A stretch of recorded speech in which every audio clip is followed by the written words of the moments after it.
Bonjour tout le monde. Bienvenue à l'Église baptiste centrale de la Rive-Sud. Donc, aujourd'hui, le message va être le 34e message sur l'esprit de l'Évangile de Jean. Aujourd'hui, on va vraiment rentrer dans ce qui est appelé la passion du Christ. En passant, j'ai jamais vu le film. Je sais pas, il y en a-tu qui ont vu le film? J'ai jamais vu. J'ai jamais vu le film. Ça a l'air d'un film extraordinaire, mais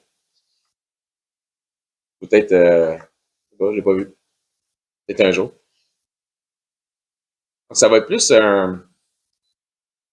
une mise en contexte des passages bibliques qu'un message doctrinal. Donc, on va y aller avec une mise en contexte.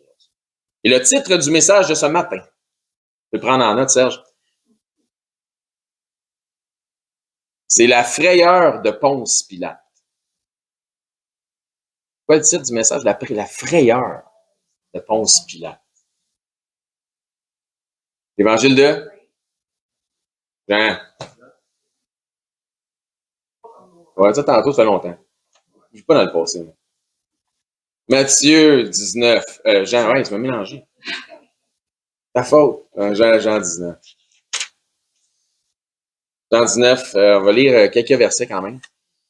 À partir du verset 5. On va lire jusqu'au verset 16.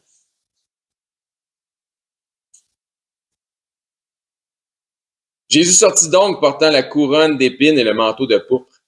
Et Pilate leur dit, « Voici l'homme. » Lorsque les principaux sacrificateurs et les huissiers le virent, ils s'écrièrent, « Crucifie! Crucifie! » Pilate leur dit, « Prenez-le vous-même et crucifiez-le, car moi, je ne trouve point de crime en lui. » Les Juifs répondirent, « Nous avons une loi, et selon notre loi, il doit mourir, parce qu'il s'est fait le Fils de Dieu. » Quand Pilate entendit cette parole, sa frayeur augmenta. Quoi le titre du message d'aujourd'hui? La frayeur de Ponce Pilate. Il rentra dans le prétoire et il dit à Jésus, « D'où es-tu? » Et Jésus ne lui donna point de réponse. Pilate lui dit, « Est-ce à moi que tu ne parles pas? » Donc, tu te prends pour qui? Ne sais-tu pas que j'ai le pouvoir de te crucifier et j'ai le pouvoir de te relâcher? Jésus répondit, « Tu n'aurais sur moi aucun pouvoir s'il ne t'avait été donné d'en haut. C'est pourquoi celui qui me livre à toi commet un plus grand péché. » Dès ce moment, Pilate cherchait à le relâcher. Pourquoi? Parce qu'il y avait la chienne. Frayeur de Ponce Pilate. Mais les Juifs criaient, « Si tu le relâches, tu n'es pas ami de César. Quiconque se fait roi se déclare contre César. » Pilate, ayant entendu ces paroles, amena Jésus dehors et s'assit sur le tribunal au lieu appelé le pavé, en hébreu Gabata. C'était la préparation de la Pâque et environ la 6e heure. Pilate dit aux Juifs, « Voici votre roi. » Mais ils s'écrièrent, « Ôte, ôte, crucifie-le! » Pilate leur dit, « Crucifierai-je votre roi? » Les principaux sacrificateurs répondirent, « Nous n'avons de roi que César. » Gang d'hypocrites. Verset 16. Alors il le livra pour être crucifié. Ils prirent donc Jésus et l'amenèrent. Donc on va avoir un mot de prière. Demandez à Alexandre d'avoir un mot de prière pour nous autres, s'il vous plaît.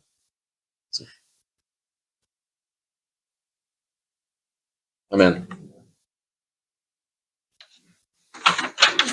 On voit ici Ponce Pilate être pris comme entre l'arbre et l'écorce.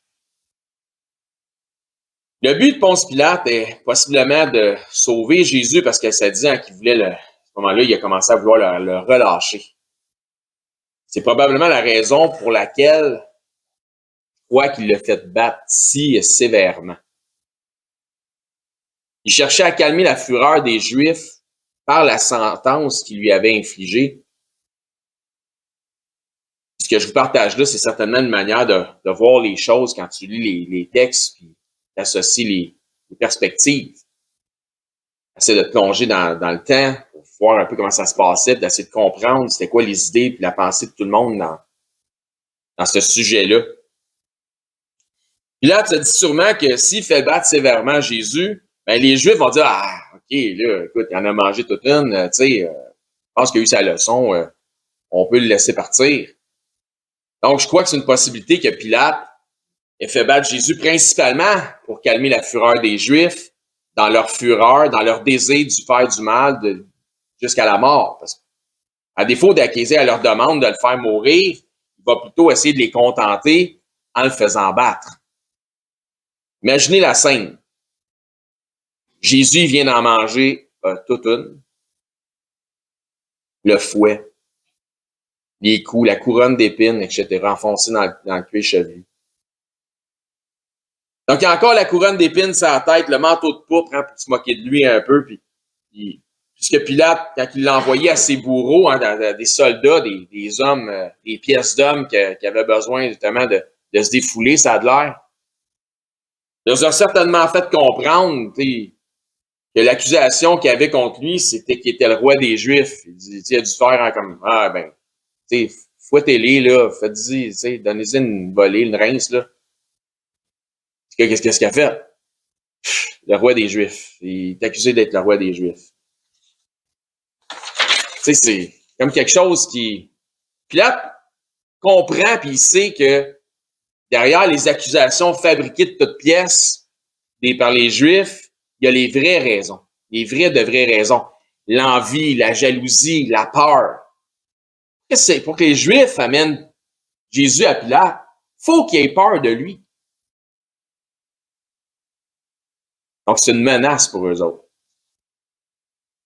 C'est même en partie, je crois, et je dis bien en partie, ce qui effraie un peu Pilate, parce qu'il y a le sentiment que les Juifs voulaient vraiment lui faire la sale job.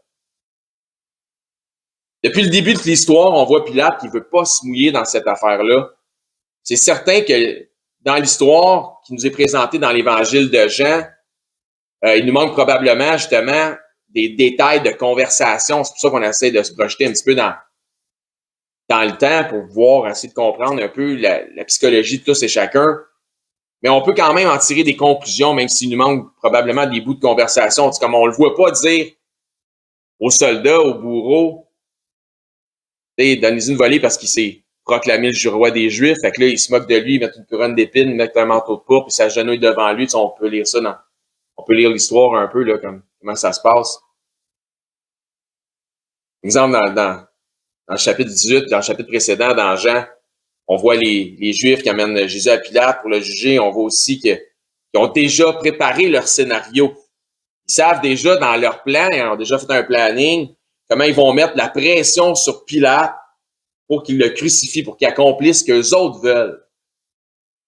D'un autre côté, Pilate, étant comme un homme fier et imposant, va constamment les ramener à leur vrai motif puis les narguer avec ça. Il sait qu'ils vont essayer de le faire plier. Il n'est pas prêt à ça. Ils vont probablement sortir un os de leur manche pour essayer de mettre de la pression dessus. Donc, dans Jean 18, on va voir ça. Il sait que l'histoire n'a fait aucun sens. Et qu'il doit y avoir quelque chose de plus profond, de plus sérieux dans cette histoire qui fait aucun sens. Puisque le premier reproche des Juifs à Pilate, la première approche, pas reproche, mais la première approche que les Juifs ont fait à Pilate, c'est directement une demande de mise à mort. Dans Jean 18, 29, Pilate sortit donc pour aller à eux. Il dit, « Quelle accusation portez-vous contre cet homme? » Non, pourquoi vous me l'amenez? Ils lui répondirent, « Si ce n'était pas un malfaiteur, nous ne te l'aurions pas livré. » Donc, on ne voit pas ici de quelle accusation il le condamne. Ben, c'est un malfaiteur. C'est un tout croche, c'est pas correct. Tu sais, simplement le fait que c'est un malfaiteur, mais quel mal a-t-il fait? C'est là que je vous dis qu'il nous manque certainement des détails de conversation. C'est normal. Parce qu'on ne voit pas les Juifs dire, ben, il a dit qu'il était le roi des Juifs. On ne voit pas ce bout de conversation-là. Mais on peut certainement extrapoler que c'était l'accusation portée par les Juifs par l'observation de la suite des événements au verset 31, sur quoi Pilate leur dit, prenez-le vous-même et jugez-le selon votre loi. Les Juifs dirent, il ne nous est pas permis de mettre personne à mort. Donc, nous autres, ce qu'on veut, c'est que tu mettes à mort. Pour Pilate, qui n'a pas encore interrogé Jésus à partir de là, c'est une exagération. Qu'un fou, lui, il ne connaît pas Jésus, mais tu sais, qu'un fou lui soit amené parce qu'il se prétend être le roi des Juifs, qu'est-ce que tu veux que ça y fasse? Tant que lui est en poste, la menace de Jésus comme étant un roi potentiel, un gars tout seul, ça veut rien dire. Lui, là, comment ça, c'est une menace pour vous autres? Parce que c'est pas une menace pour moi. C'est ça que Pilate, ça fait aucun sens. Je veux dire, mettez-vous à la place de Pilate.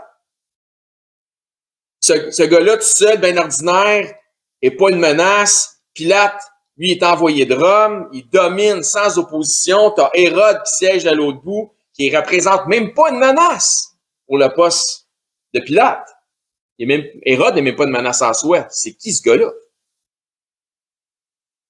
Puis là, il leur amène un gars sorti de nulle part qui se dit être le roi des Juifs ou qui aurait dit qu'il est le roi des Juifs. Donc, il est supposé être une menace pour les Juifs. Mais on n'a que César comme roi. Ils ont dit ça.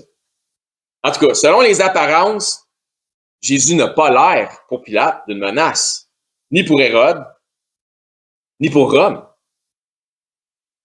Il semble être, me semble d'être à la place de Pilate, qui a sûrement d'autres choses à faire dans sa journée comme figure politique. Il devrait se dire, êtes-vous sérieux de me déranger avec ça? C'est pourquoi il leur dit, arrangez-vous tout seul avec vos niaiseries. Cruciez le filet vous-même. Arrangez-vous tout seul avec vos affaires. Ah, c'est quoi cette affaire-là? C'est là que le message devient clair. Les Juifs essaient de faire en sorte qu'il y ait une négociation avec Pilate. Nous autres, on l'accuse. Toi, ben, tu le condamnes à mort. C'est comme deal. C'est comme je disais. Ils veulent lui faire la sale job de mettre à mort Jésus. Pilate, là, il comprend que ça s'en va. Donc, Pilate va prendre du recul. Il va interroger Jésus pour voir s'il y a matière à le mettre à mort. Les accusations sont, il se dit être le roi des Juifs. 2, il s'est déclaré être le Fils de Dieu. Ça, c'est les accusations contre Jésus. Pour Pilate, culturellement, mets-toi à la place de Pilate, les deux accusations font aucun sens. Pour un homme qui a probablement grandi dans une idolâtrie mythologique et qui a fait son chemin dans les forces armées puis éventuellement en politique, il n'y a pas là de matière criminelle digne d'une exécution. Il a dit qu'il était le roi des Juifs, OK? Puis il s'est déclaré être le Fils de Dieu. Fait qu'il faut le tuer. Ouais. Il le sait que ça n'a pas matière à exécution. Il sait que les Juifs le savent que ça n'a pas matière à exécution. On va retourner dans le chapitre 19 de Jean. Pilate se demande donc, mais qu'est-ce que ce gars-là a bien pu faire aux Juifs religieux afin qu'ils soient autant en fureur contre lui pour qu'ils me l'amènent, pour qu'ils veulent le tuer? Il va l'interroger. Donc, pour Pilate, il y a quelque chose qui ne fait pas de sens et qui sonne extrêmement exagéré dans cette situation-là. Ouais, Pilate s'est pas rendu là parce que c'est un sans-dessin. C'est un homme brillant. Il voit bien que ça ne marche pas. Là. Jean 19, 6. Lorsque les principaux sacrificateurs et les huissiers le virent, ils s'écrièrent « Crucifie! Crucifie! » Pilate leur dit « Prenez-le vous-même et crucifiez-le. Arrangez-vous avec vos niaiseries. Car moi, je ne trouve aucun point de crime en lui. Il n'y a rien qui est digne d'exécution dans ce gars-là. » Jésus était 100% innocent. Il est accusé Mais il n'a jamais, à proprement, été condamné. Puis suivez-moi là-dedans. Sa condamnation digne de mort n'a jamais été à proprement sentencée. Ça n'a jamais été une vraie sentence. Je veux dire, roi des Juifs, c'était même pas une manière pour... C'était pas une raison pour le tuer, puis c'était une manière pour Pilate de se moquer ou de, grosso modo, de mettre les Juifs face à leur ridicule. Mais malgré tout, il a reçu la sentence d'un coupable. Non seulement d'un coupable, mais d'un coupable digne des pires accusations criminelles. Car il n'a pas reçu une accusation qui portait seulement à l'incarcération. Donc, tu sais, quand tu es un criminel, tu peux être incarcéré, tu peux avoir des châtiments corporels. Là, dans le temps, c'était courant. Mais il a reçu une sentence de mort. Donc, incarcéré, pas assez. Châtiment corporel, pas assez. Même un gros châtiment corporel, non, pas assez. À mort. Il n'a rien fait, 100% innocent, au-delà de l'incarcération, au-delà du châtiment corporel, mis à mort. Je crois que Jésus, en comparaison des deux autres malfaiteurs qui étaient sur la croix, un à sa gauche, un à sa droite, je crois que Jésus était beaucoup plus amoché qu'eux. Je peux me tromper, mais je pense pas que ces deux gars-là avaient reçu un châtiment similaire avant d'être cloués au bois que Jésus a subi. Parce que je crois, encore une fois, que la raison de la sévérité du châtiment qu'a reçu Jésus par Pilate, c'était pour éviter de l'envoyer à la croix. Donc, au lieu de l'envoyer là, on va le châtier à la place. On va s'essayer, les Juifs vont dire, ben oui, c'est correct, là, je te laisse aller, il est tout seul, il est démuni, il est magané, ça va y prendre des mois à s'en remettre, laisser aller. Non. On veut que tu te cloues au bois. C'est pas assez. Donc, il voulait apaiser les judaïsants. Verset 7 de Jean 19.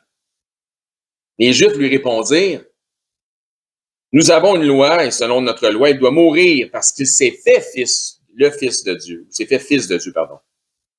Déjà dans le chapitre 10 de Jean, nous les voyons voir, on les voit vouloir lapider Jésus parce qu'il dit être le fils de Dieu. Mais Jésus tente de leur faire comprendre que leurs lubies judaïsantes ne font aucun sens avec la réalité des Écritures. C'est pas tellement qu'il dit être un fils de Dieu qui les offense, mais c'est le fait qu'il affirme d'être le fils de Dieu. Autrement dit, dans les intentions de Christ, lorsqu'il confirme être le fils de Dieu, il ne s'agit pas d'une forme d'adoption. Il dit venant du Père, envoyé du Père, etc. Donc, on voit souvent ça. Aux yeux des Juifs de l'époque, c'est comme si Jésus se faisait l'égal de Dieu. C'est la même chose lorsqu'il leur a dit, avant qu'Abraham fût, je suis. Il faut donc comprendre que le reproche de Jésus, qui a dit qu'il est le Fils de Dieu, est lié aux accusations de blasphème. Donc, il a dit qu'il est Fils de Dieu, mais c'est un blasphème.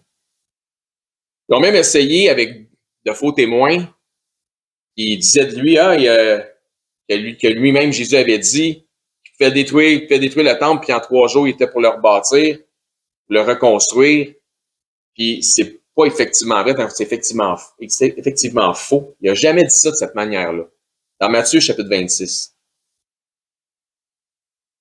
Dans tout ce qu'il avait pu dire dans ses 3 années de ministère, il a fallu qu'il trouve 2 espèces de pas bons pour ajouter aux paroles de Jésus pour le discréditer. On a une autre information justement intéressante dans l'Évangile de Matthieu, chapitre 26, verset 62. Ça dit, le souverain sacrificateur se leva et lui dit, ne réponds-tu rien? Qu'est-ce que ces hommes déposent contre toi ici? Jésus garda le silence et le souverain sacrificateur, prenant la parole, lui dit, je t'adjure, par le Dieu vivant, il pousse sa loque, de nous dire si tu es le Christ.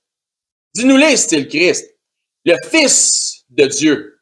Ah, et ça voulait dire, si tu dis que tu es le Fils de Dieu, ça veut dire que tu es le Christ, le Messie. Donc, il lui demande de dire la vérité. Sur quoi Jésus, qui ne ment point, va lui confirmer la vérité. Mais encore une fois, c'est pas directement fait parce que Jésus va pas rendre devant les Juifs un témoignage de lui-même. Il l'a fait avec la Samaritaine, pas de problème.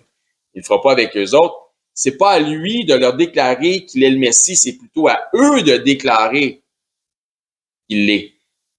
Ne serait-ce que par les évidences de ses œuvres, de ses nombreux prodiges, de ses nombreux miracles. Verset 64 de Matthieu 26. Jésus lui répondit, « Tu l'as dit. De plus, je vous le déclare, vous verrez. » Donc, il confirme, là, oui, c'est ça, là, tu l'as dit. De plus, je vous déclare, vous verrez désormais le Fils de l'homme assis à la droite de la puissance de Dieu et venant sur les nuées du ciel. Alors le souverain sacrificateur déchira ses vêtements en disant, il a blasphémé. Pourquoi? Parce qu'il a dit qu'il était le Fils de Dieu. Tu sais, l'affaire qu'ils ont demandé de dire, puis de dire la vérité, là. Et là, il confirme. Là, tout d'un coup, la confirmation devient blasphème. Qu'avons-nous donc encore besoin de témoins? Voici vous venez d'entendre son blasphème. Que vous en semble? Et donc, ils ont répondu, il mérite la mort. Il mérite la mort. Pourtant, il y en a qui, parmi le peuple, et possiblement parmi eux, qui étaient là, qui ont dit qu'ils méritent la mort, se sont déjà posé la question, comme on voit dans les Écritures, lorsque ça dit, quand le Messie viendra, fera-t-il plus de miracles que celui-ci? Ils savent qu'il y a quelque chose de divin. Ils savent que ce qu'il fait, ils ne peuvent pas le faire sans la puissance de Dieu.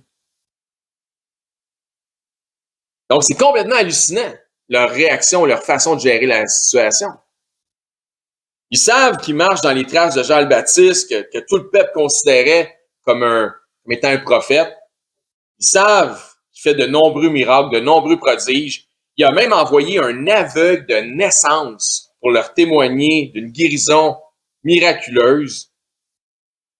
Là, il lui demande clairement s'il est le Messie. Hein? Par le Dieu vivant, dis-nous-les si t'es le Messie. Il leur laisse comprendre que oui, c'est effectivement le cas. Le résultat, il mérite la mort. Le Fils de Dieu, envoyé par Dieu, approuvé par Dieu, par ses œuvres, par ses miracles, par ses prodiges, doit mourir. Matthieu 26, verset 66. Ils répondirent, il mérite la mort. Dieu a commis une erreur. Hein? Dieu n'avait jamais commis d'erreur jusque-là. Là, Dieu s'est trompé. Il nous a envoyé le mauvais Messie. Mauvaise batch. Dis-nous-les si t'es le Christ. T'as fait plein de miracles, t'as guéri. Un aveugle né est venu témoigner. On est tous témoins de ça. Mais t'es pas le Messie qu'on veut. Il va falloir qu'il en envoie un autre. La prochaine fois, là, quand il va nous en envoyer un autre, il y a juste à nous envoyer un Messie qui va être en accord avec nos idéologies et nos hérésies. Ça va être correct. C'est encore de même aujourd'hui. Les judaïsants attendent toujours un Messie qui devra s'accorder avec leur compréhension d'une doctrine, d'une mauvaise doctrine. Dans leur lubie, le Messie devra faire du peuple juif les dominants du monde. Donc, tout dominer sur tous les hommes, les dominants économiques, les dominants culturels, une superpuissance armée, une domination religieuse ultime. Dans leur lubie, c'est ça que le Messie aurait dû faire. Nous autres, on aurait dû dominer sur Rome. On aurait dû comme renverser la vapeur. L'ennemi, c'était pas Rome, c'était leur péché. Hein, il va falloir qu'il ramène le Messie, il va falloir qu'il ramène la loi, les sacrifices, le sacerdoce, le temple, etc. Dans Jean chapitre 19, on retourne là dans notre texte d'ouverture. Donc, Jérusalem devra devenir le centre de la terre, le centre du monde, le centre de l'univers. Ils vont avoir une petite surprise. Parce que pendant qu'ils regardent à leur nombril, nous autres, on devrait, j'espère, spirituellement regarder en haut vers dans l'attente de la Jérusalem céleste. Notre espoir est ailleurs. Jean 19, 7. Les Juifs lui répondirent, nous avons une loi et selon notre loi, il doit mourir parce qu'il s'est fait fils de Dieu. Quand Pilate entendit cette parole, c'est quoi? Sa frayeur augmenta. Ou le titre de notre message de ce matin. Est-ce que Pilate était au courant du Messie attendu par les Juifs? Probablement, je veux dire, c'est un des grands points doctrinal du judaïsme. J'imagine que Pilate, étant une figure d'autorité en Israël, devait au minimum avoir une connaissance de la culture religieuse de la nation. Il devait savoir qu'ils attendaient leur Messie. Quoi qu'il en soit, il y a quelque chose chez Pilate concernant Jésus qui est accusé de s'être fait fils de Dieu, qui le porte à la crainte, à la frayeur. La question suivante que Pilate pose à Jésus est intéressante. Car parce qu'il a entendu ça, quand il a entendu qu'ils ont dit qu'il était le fils, il s'est dit être le fils de Dieu, il lui demande pas de confirmer la chose. Il va pas le voir en disant « Hey, t'es-tu le fils de Dieu? » C'est pas ça qu'il demande. C'est-tu vrai que tu as dit que tu es le fils de Dieu? T'aurais-tu dit? Non. Non, c'est pas ça qu'il demande. Il lui demande pas « Qui es-tu? » Mais au verset 9, donc il ne demande pas « T'es qui? T'es-tu le fils de Dieu? » C'est pas ça qu'il demande. Il rentrait dans le prétoire après la frayeur. Il dit à Jésus « D'où es-tu? » Mais Jésus ne lui donne à point de réponse. Il ne demande pas « Qui es-tu? » mais « D'où es-tu? » Je crois que ce que Pilate veut savoir ici, c'est pas s'il est né à Bethléem. C'est pas s'il est de Nazareth. S'il a grandi à Nazareth, il le sait. Parce que ça va être écrit sur son écriteau. Jésus de Nazareth, roi des Juifs. Mais, plutôt, de quelle dimension tu viens? D'où tu viens? Ça aurait été facile après ça, d'après se faire dire qu'il a dit qu'il est le fils de Dieu, de dire, es-tu le fils de Dieu? D'où viens-tu? Il y a quelque chose de spirituel dans la question de Pilate. Pilate veut carrément savoir s'il vient véritablement de Dieu puis du ciel. Verset 10, Pilate lui dit, « Est-ce à moi que tu ne parles pas? Ne sais-tu pas que j'ai le pouvoir de te crucifier et j'ai le pouvoir de te relâcher? » Jésus lui répondit, « Tu n'aurais sur moi aucun pouvoir. » Hey, une minute, Pilate vient juste de dire, « Hey, j'ai le pouvoir de te crucifier ou de te relâcher. Je décide. » Non. Tu n'aurais aucun pouvoir s'il ne t'avait été donné d'en haut. D'où est Jésus? D'en haut. Qu'est-ce qu'il vient d'y répondre? Tu veux savoir d'où je viens? There you go. Je viens d'en haut. Tu n'aurais aucun pouvoir s'il ne t'avait été donné d'en haut. Je le sais parce que c'est de là que je viens. C'est pourquoi celui qui me livre à toi commet un plus grand péché.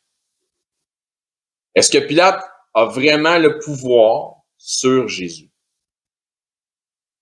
Pilate se vante d'avoir le pouvoir de le faire crucifier ou de le relâcher. Est-ce que Pilate, qui, depuis le début de cette affaire, ne veut pas s'en mêler, a vraiment le pouvoir de relâcher Jésus?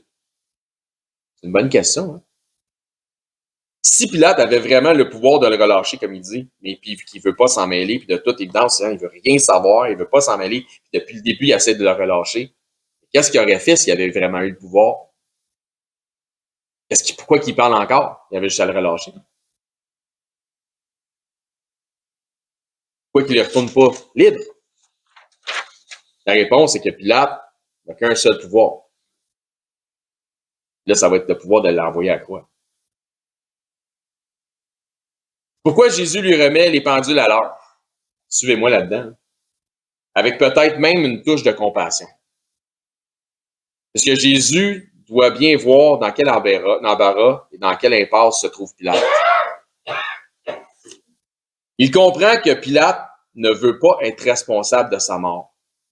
Verset 11 de Jean 19. Jésus lui répondit, « Tu n'aurais sur moi aucun pouvoir s'il ne t'avait été donné d'en haut. » Donc Pilate a un pouvoir, mais ce n'est pas celui de le relâcher. C'est pourquoi celui qui me livre à toi commet un plus grand péché. C'est comme si Jésus disait, ou il donnait le go. Qu'est-ce que tu as à faire? Il fait comprendre qu'il sait qu'il n'est qu'une marionnette dans l'équation et que ce n'est pas lui qui tire les ficelles. Il remet les pendules à l'heure. Dans le fond, Jésus est en train de lui dire, si tu ne peux pas convaincre les Juifs de me laisser vivre, Il n'y a pas d'autre issue. Tu vas devoir m'envoyer à la croix. Donc, terminons avec un petit flashback avec la lecture d'une partie du chapitre 18. Donc, on peut lire le chapitre 18 lors de la première discussion entre Pilate et Jésus. Jean 18, 33. Donc, encore une fois, c'est une mise en perspective, le message d'aujourd'hui. Pilate rentrait dans le prétoire, appela Jésus et lui dit, « Es-tu le roi des Juifs? » Jésus répondit, « Est-ce de toi-même que tu dis cela ou d'autres te l'ont dit de moi? » 735. Pilate répondit, « Moi suis juif. Ta nation et les principaux sacrificateurs t'ont livré à moi. Qu'as-tu fait? » « Mon royaume n'est pas de ce monde, répondit Jésus. Si mon royaume était de ce monde, mes serviteurs auraient combattu pour moi, afin que je ne fusse pas livré aux Juifs. Mais maintenant, mon royaume n'est point d'ici-bas. 737, Pilate lui dit, « Tu es donc roi. » Jésus répondit, « Tu le dis, je suis roi. Je suis né et je suis venu dans le monde pour rendre témoignage à la vérité. Quiconque est de la vérité, écoute ma voix. » Pourquoi je vous disais plutôt que Pilate commençait à développer une crainte concernant Jésus. Comme il lui avait dit plutôt, mon royaume n'est pas de ce monde, mon royaume n'est pas d'ici-bas. C'est pourquoi Pilate lui a demandé, d'où es-tu? Il lui a fait comprendre, je suis d'en haut. Il est possible que ce soit cette partie de conversation qui a amené vraiment la frayeur chez Pilate. Donc, en conclusion de notre message de ce matin, avez-vous considéré que Jésus est roi? Il est le roi des rois. Est-ce que Jésus est le roi dans votre vie? Êtes-vous serviteur du grand roi, du roi des rois? Si vous n'avez jamais donné votre vie au Seigneur Jésus, à celui qui est le bon roi, Jésus est un bon roi. Parce que quand tu considères à savoir quand est-ce que Dieu est bon toujours.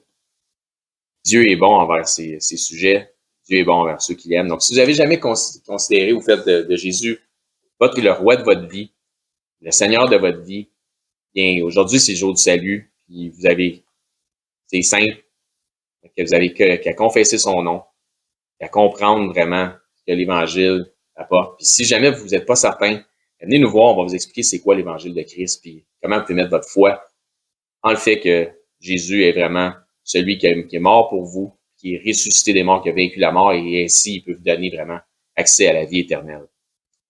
Et si vous avez fait de Jésus le roi de votre vie, bien, gloire à Dieu pour ça.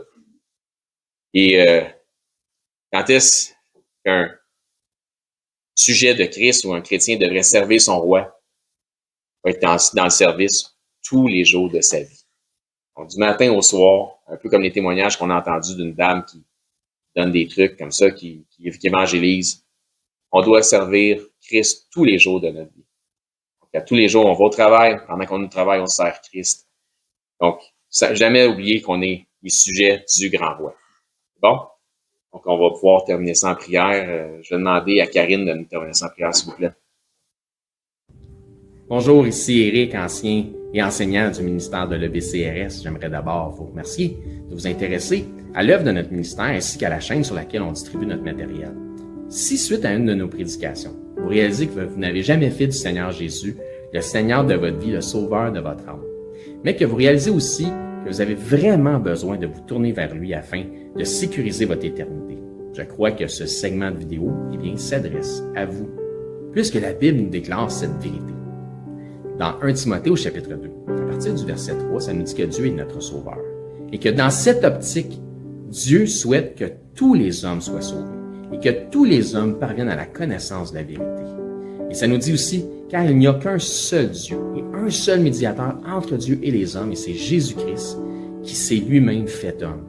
Et ça nous dit que Jésus-Christ s'est fait homme afin de lui-même se donner en rançon pour le rachat de tous. Jésus a dit en conversant avec ses disciples qu'il est le chemin, la vérité et la vie, et que nul ne vient au Père, c'est-à-dire à Dieu, qu'à travers la foi en Jésus lui-même. C'est la seule façon. C'est ce que Jésus exprime aussi en partageant l'Évangile avec un homme d'un certain âge qui se disait lui-même très religieux. Dans l'Évangile selon Saint Jean, au chapitre 3 et verset 16, Jésus dit à cet homme, « Car Dieu a tant aimé le monde, qu'il a donné son Fils unique, afin que quiconque croit en lui, donc met sa foi en lui, ne périsse point, mais qu'il ait la vie éternelle.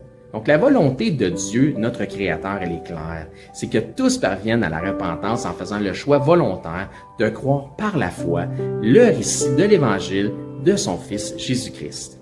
Les informations qui nous sont transmises dans la Bible nous font comprendre que par nature, malheureusement, nous avons tous enfreint les règles de sainteté déjà établies par Dieu.